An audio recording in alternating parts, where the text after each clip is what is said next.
intelligent and foolish, loving and hateful beings on earth. And we've come to have a significant effect, good or bad, on everything we touch. I'm Thane Maynard. Tune into the 90-Second Naturalist and find out how we're interacting with the natural world today. Listen every weekday afternoon during the KSJE Evening News at 5:30. Next time on Philosophy Talk, the 6th mostly annual Dionysus Award. From Black Panther to the Ballad of Buster Scruggs, this past year's movies raise profound philosophical questions. Like, how do we make a more racially just world? And why is it so much fun to watch fictional characters die? We'll talk to philosophers, film critics, and thoughtful moviegoers like you. The Dionysus Awards, next time on Philosophy Talk. Street. Also in Aztec at San Juan Health Partners Family Medicine at 120 Llano Street. With nearly 20 tests available, there's an option for everyone. MyLabs, patient-ordered testing, a wellness service of San Juan Regional Medical Center.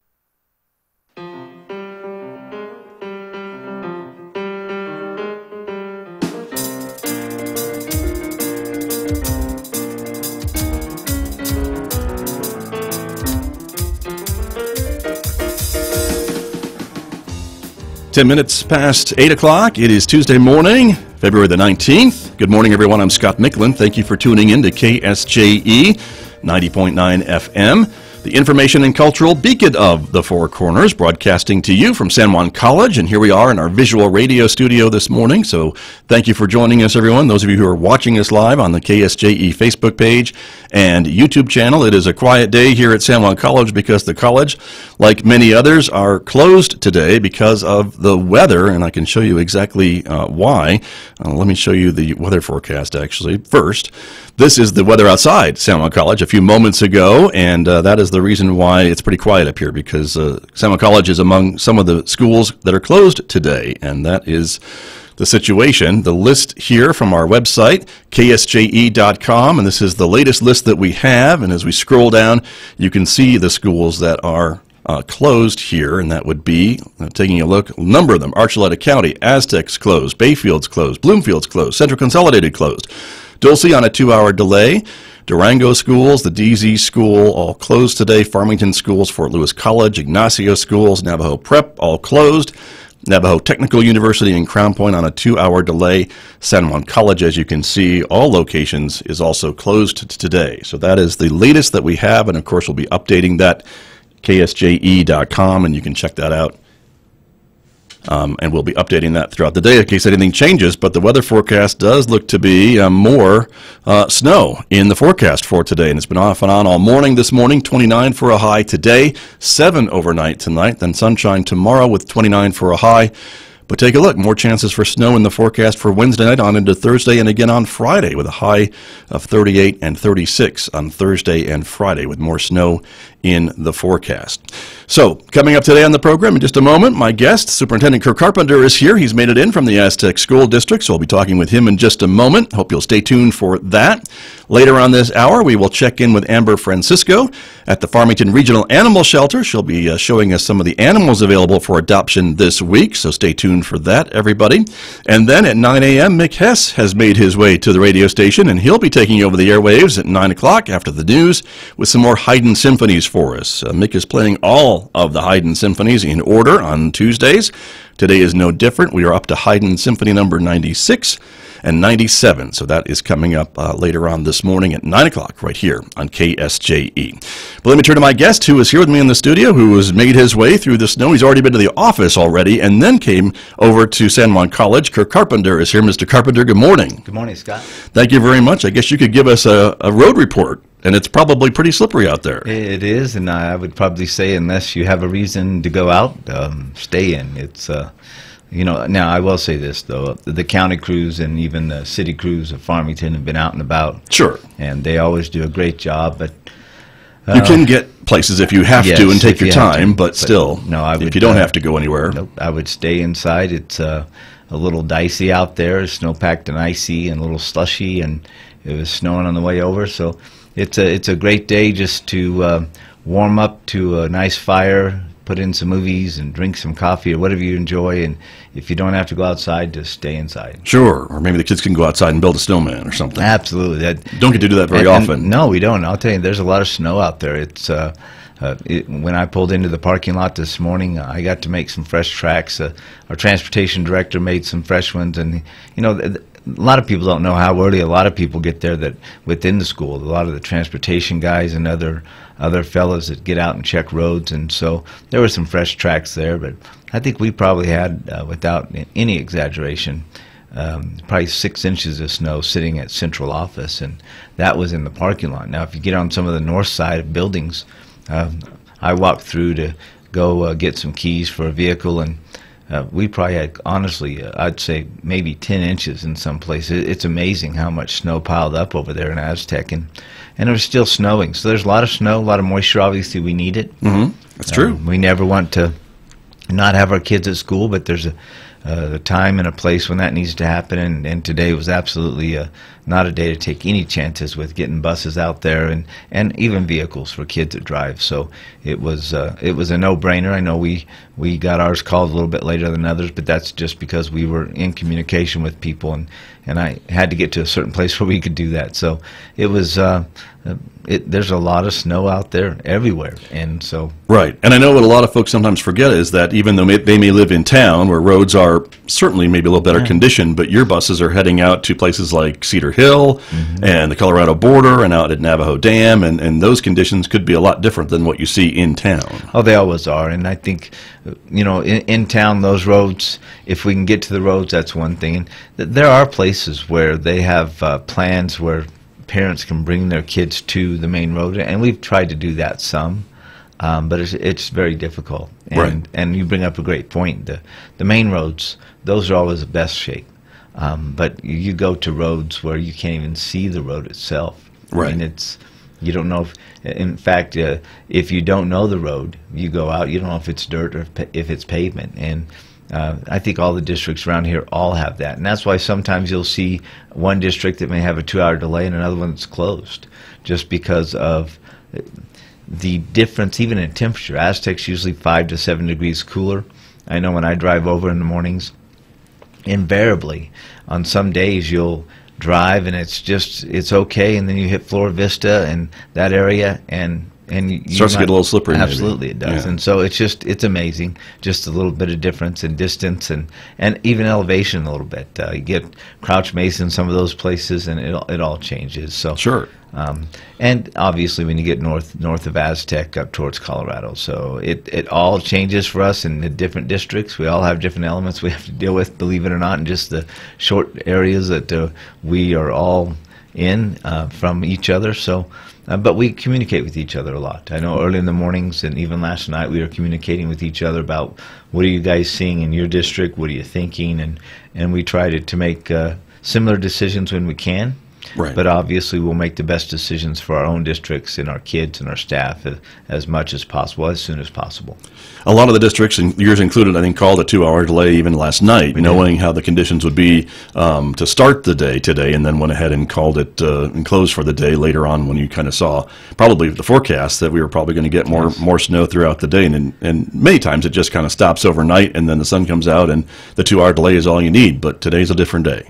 We did, and we had guys out last night, Mr. Laws and some of his folks, the mechanics were out driving, checking certain places, and we said, we need at least a 2-hour delay at that time. Right. And then overnight, obviously, things, the Mother Nature dropped some more snow, and it early this morning it wasn't going to let up, and temperature is always what we watch. So it was, like I said, a no-brainer. We try to make it as early as we can, so that folks can make decisions, because a lot of them obviously are working and they need to make arrangements for kids. So we did, and it's not letting up out there. So it is not. And one final question, Mr. Carpenter, about this issue, and that is the calendar, because I know sometimes if you have too many of these, it may affect your school calendar. You always try to build in a few snow days and 2-hour delays and things like that when you build your calendars. But how are you looking? Still some wiggle room to go before May? Still some wiggle room. It's all. We have early release every Monday, so that we look at the instructional hours right now, and you have to have 1,080 at secondaries, and then you have to have 990 at the elementaries. And so we're pretty good with both But I think this week is going to test us a little bit and put us right to the wire. Maybe we have to see what happens the rest of the week, but the forecast doesn't look very good. So we might get tested and pushed up against some limits, and then we'll have to see how we handle that. Sure. In years past, sometimes we've added minutes to the day. We try to get done before Memorial Day, but we also have days built in afterwards if we have to. So right now we're okay, but again, I think might get into a little bit of a battle with Mother Nature on the calendar and what we need to do. But we'll deal with that appropriately, and we will not in any way ever let a calendar drive our decision making. Safety will always be first and foremost, and then we'll deal with the calendar appropriately, because what we need to take care of our kids and staff first and foremost. So the calendar will be secondary, and if we get into a crunch with time, then we will come together and make the adjustments we need to. Will you plan for that? Just in case you have Absolutely. a plan for that, Yes, if it we happens. do. So We do. There you go. And I'll let you use the term that we use here in broadcasting, stay tuned. That's perfect. And you know what, Scott? You're always on top of things. So I don't know about I think that. that is perfect. We will But- have people stay tuned. Stay tuned to see what happens. Well, I wanted to thank you for that. And I know these conversations and these decision-making processes that you just described are going on in districts throughout the county. It's kind of the same thing in Farmington and Central Schools and Bloomfield and wherever we're talking about school delays or closings. They go through the same kind of routine that starts early in the morning, if not even the night before. It does, and there's a lot of great people doing it. And superintendents, obviously, I know they have the final say, but I will tell you that there's a lot of people that go to their superintendents with information. They're the ones that are out, and I know a lot of the other superintendents get out as well. I always like to try to get out and see what it's like too. But there's a lot of trust that goes into the people that are out on the roads. There's no decisions being made from living rooms. These people are out checking, and so that they themselves are putting themselves out there on these roads that are not very safe when they're out there.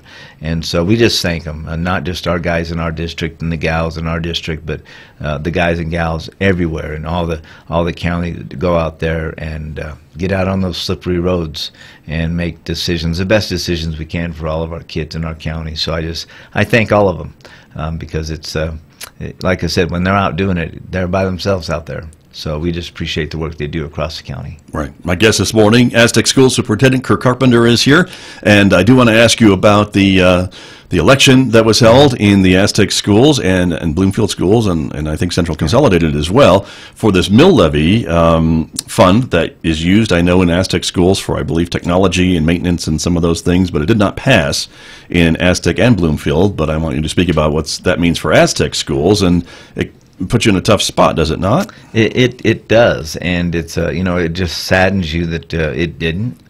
We obviously respect that people didn't approve it. However, in saying that, we will probably look at what we need to do in the future and maybe go back out. I think there's a lot of confusion about the mill levy election, and I say that because I think a lot of people thought that this was new. It wasn't. It was something that was continuing, and we tried to get around that as much as we could. We got around it in the media. We got around it. We talked about it here on this radio show. We put it out on Facebook. But a lot of people felt like this was something that was new and it was going to increase taxes significantly, even though we said no, it's minimal. But mill money it's imperative. It goes for everything from toilet paper to activity buses. I mean, it's that broad, and it's You can use it for a lot of things. The district can use it. Absolutely. Not salaries, No. not staff, but other stuff that you need in Right. schools. And it literally runs two departments, the technology and the maintenance department. I mean, the things that they're using right now today to clear the snow and put the salt down, that's all mill money, and it's for essential things. And so it's $1.3 million for us annually, and that's down from when it was, in 2008-9, it was 2 or 3 times that. So Right. it's not like we have a lot of it. We've had to do with less over the years, and we understand any tax increase, but $200,000 home, $8.60 a year, and A year. Yeah. And we tried to get that out, and we felt like we did a good job. But there's a mood in this country about any kind of tax increase, and Right. I think we're seeing that filter down even into schools. So, but the bottom line is we can't do without it because we can't pull that from operational. We have to supplement other things with operational.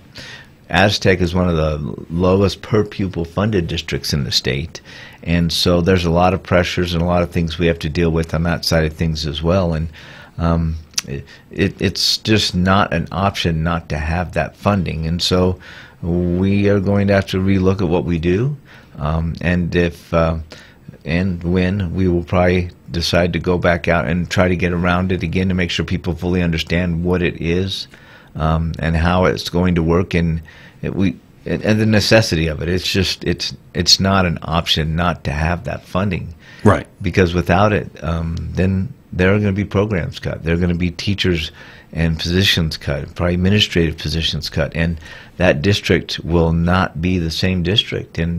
And we won't have, like I said, the programs that we currently have, whether it's in athletics and activities.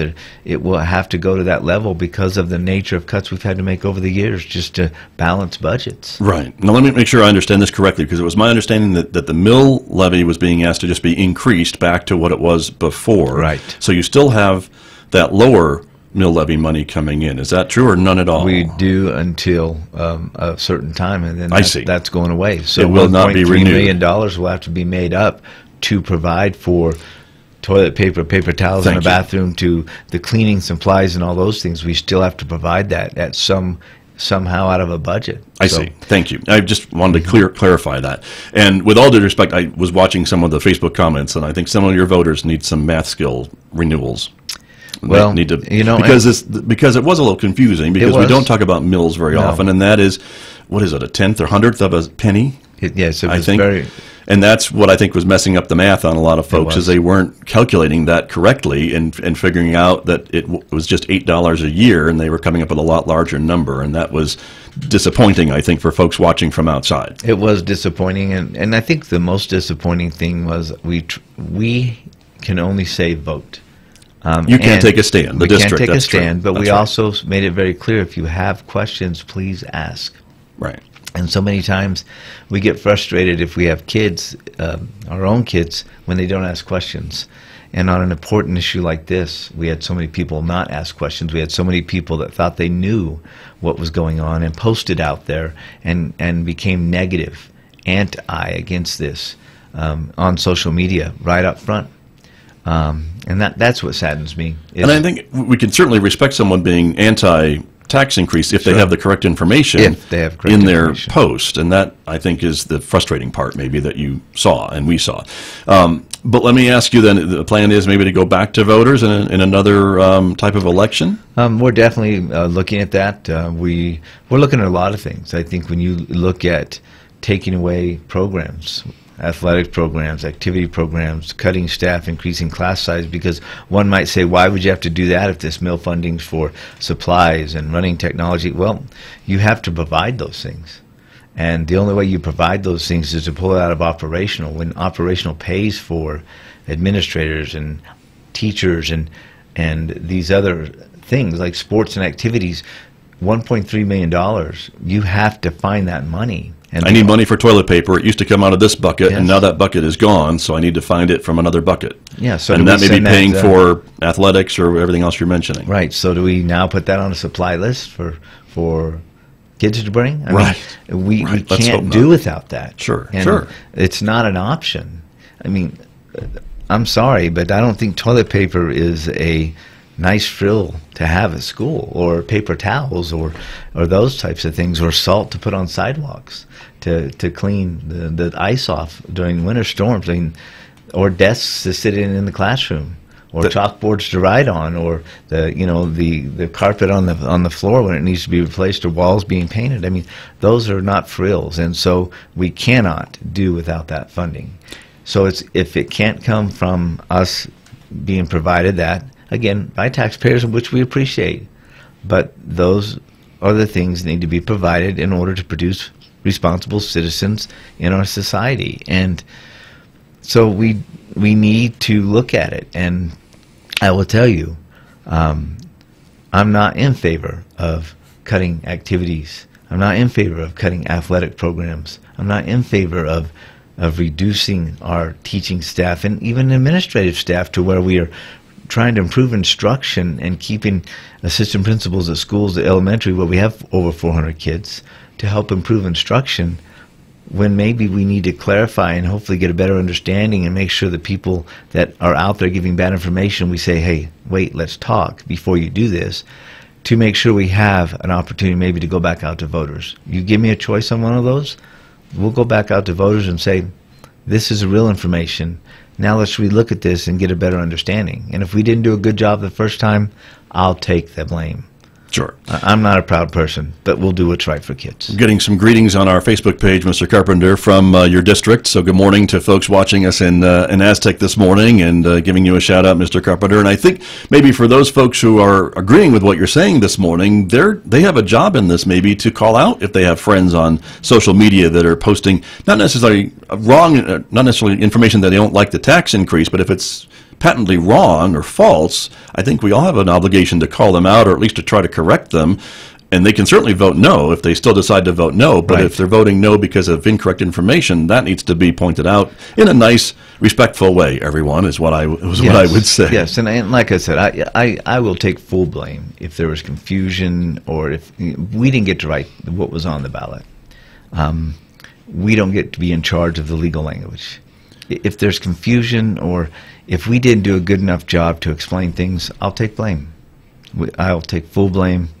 We didn't get this one to pass last time. We had to make some adjustments and go back out. It's not that we are not honoring the democratic process, but there was a lot of confusion. And I will just say this. If there's anything about Kirk Carpenter that I think people understand, is that I love kids, and I'm all about kids and staff. And we have to provide for them. And because of the amount of confusion we saw, if you give me as a person or our team an option, the last thing we want to do is do anything detrimental to kids. And cutting programs and those things is detrimental. So Sure. Another option, if we can go out and make it more clear, then I'll take blame. It wasn't as clear. Then we'll sit down and say, how do we market it better, up to the lines of saying, this is what it's about, because we can't tell you how to vote. We can tell you to vote, but then it wasn't clear. Shame on me, Kirk Carpenter. We want to make it more clear and have another voice on this for our kids. One other question about this issue, Mr. Carpenter, and then we'll go to something else. But this was a mail-in ballot, which was another new thing. I think Yes. the first of its kind. Right. I think voter participation was up, which is always nice to see. It is. And so in a future ballot, then, would this be another mail-in question, or would it go back to folks having to go to the polling place, or do you have that option? Probably go to the polling place, and I know right now even in the legislature there's some bills that would adjust some things, and it'd probably be a walk-in, which could be more beneficial. But we did have more votes and more people participate, which is always good. But again, I think the biggest thing we missed was the opportunity to sit down with folks. We had the people that came in and spoke with us, even people on fixed incomes that came in. When they spoke to us, they said, I understand. I had questions, but they came to us. And I think that's the most frustrating thing. The misinformation, people putting things out there and just not asking. Right. You know, if we want to improve things in our society, and it comes at a cost. And when I say that, again, I am not downplaying any kind of increase. All we ask is that we get the right information out there, and then you make an educated decision on what's best, and what's best for you, and what's best for our society. And what's the only way we create a strong democratic society is if we create an educated one. And the way we do that is by having the right information to make an educated decision on what's best for our schools and our society. So, again, where we go in the future and when, we will see. But we need to do what's best for our kids And so we'll make those decisions in the near future. All right, we'll check with you. And as we say, we'll stay tuned, Mr. Carpenter, Stay to what tuned. you, and I know the school board is really the driving force in a lot of some of these decisions. You work for them, and we'll see what they decide to do. Yeah, we've been knocked down, but we're going to get back up. All right, very good. Let's take a short break. Kirk Carpenter is my guest this morning. He is superintendent of schools with the Aztec School District, of course. There are numerous school closings throughout San Juan County this morning. In fact, I think it's safe to say that all schools in San Juan County are closed today because of the weather. You can go to our website at ksje.com for the latest list. We'll take a short break. Back with more with my guest here in just a moment. This is KSJE.